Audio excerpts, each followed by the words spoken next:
taken stolen goods, and he's now dumping them onto the world without any sort of consideration for consequences. From people making the news. If the North will be saved a lot of trouble, I think it is important that they should come together. To those it affects. We do accept that there was very bad mistakes made in our banking area. Behind the headlines. Most South Koreans are not interested in reunification. Is the inside story. At this time on Al Jazeera.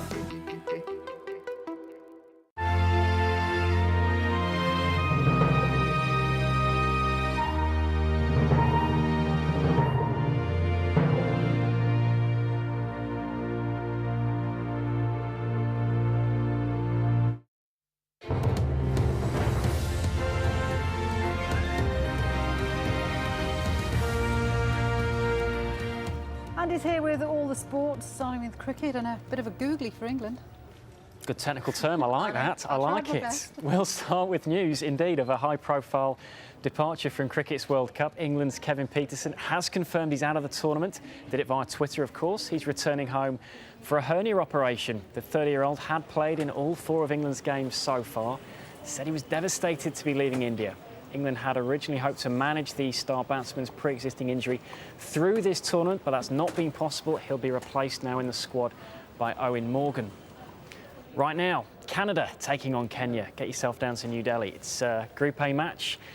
Be a first victory for whoever wins this game. Kenya all out for 198. Canada have just started their reply. Short time ago, they were 24 for 1.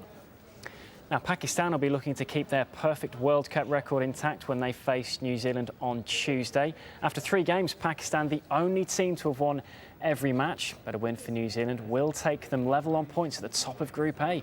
The Black Caps say they know the Pakistan side well, but admit that could work against them.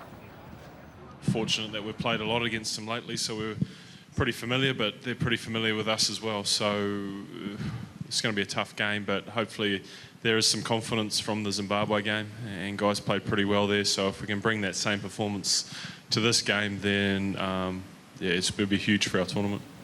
Let's move on to some football. And Real Madrid have shown they can exist without Cristiano Ronaldo. Despite their top scorer's absence through injury, they still hit 3 past Racing Santander on Sunday. Crucial game this for Real as they try and stay in touch with Barcelona at the top of the league. Emmanuel Adebayor put them into the lead. And French star Karim Benzema added a second shortly afterwards. Both sides were to go on and miss penalties in this game. And while Racing did pull a goal back, a second from Benzema made the game safe for Real. They do still trail Barca by 7 points, though. Athletic Bilbao boosted their chances of playing European football next season with a win against Sevilla. The goals coming in the second half. A really bad own goal there from Federico Fazio, putting Bilbao ahead. Sevilla losing both of their strikers through injury, Alvaro Negredo and then Luis Fabiano here being stretchered off with what looks to be a pretty serious knee injury. Late penalty from Adoni Araola completing a 2-0 win. Bilbao go to 5th. So they're up into the Europa League places now. Barca now turn their attentions to the Champions League. They're 2-1 down going into the second leg of their Champions League tie with Arsenal. 9th placed Real Sociedad, they take on Deportivo a little later on. Now in Italy, Inter Milan have closed the gap on leaders and city rivals AC to 5 points. Inter, they hit 5 past Genoa at the San Siro. All their goals coming up in the second half. Milan beat Juventus 1-0 on Saturday, so Inter really did have to win this match, but it was mid-table Genoa who took the lead late in the first half. Rodrigo Palacio with that goal. All changed after the break, though. Inter quickly level. Gianpaolo Pazzini with the equaliser. Samuel Eto'o scoring a couple. His second here, arguably the pick of the afternoon's goals. That made it 3-1, and there was still time for Inter to grab a couple more. Goran Pandev finishing off this move, and the final score, 5-2 to Inter. Lazio have moved back to 4th place in a Champions League spot after beating Palermo 2-0. Giuseppe Scully back from injury, scoring for the first time this season, and then just a few minutes later he got a second. This, though, Palermo's 4th straight defeat.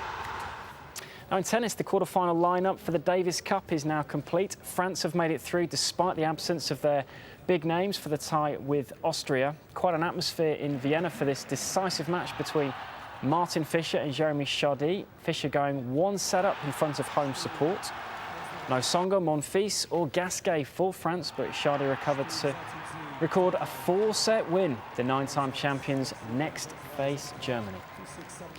Finally, Sebastian Loeb took advantage of his teammates' misfortune to win the Rally of Mexico. Sebastian Ogier here, he was the leader going into the final day of racing.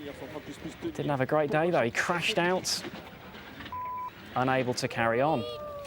It left the road clear for Loeb to win this rally for the 5th successive year. OK, that is your sports. Andy, thanks very much indeed for that.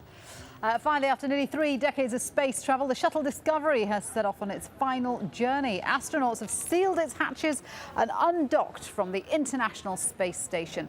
Discovery is flying a victory lap around the orbiting lab, and it deserves it, before heading back to the Earth. It's scheduled to make its final touchdown on Wednesday. More news from me in just a moment. We'll have more on the uprising in Libya as fighting intensifies in the coastal area near Ras Lanuf.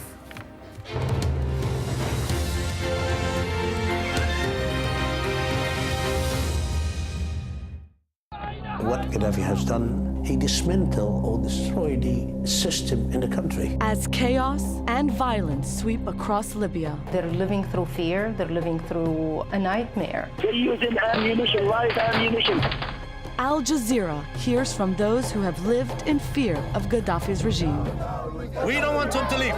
We want to arrest him. 42 years is too much. Libya, a state of terror. At this time on AlJazeera. Personal blogs by professional journalists. blogs.aljazeera.net.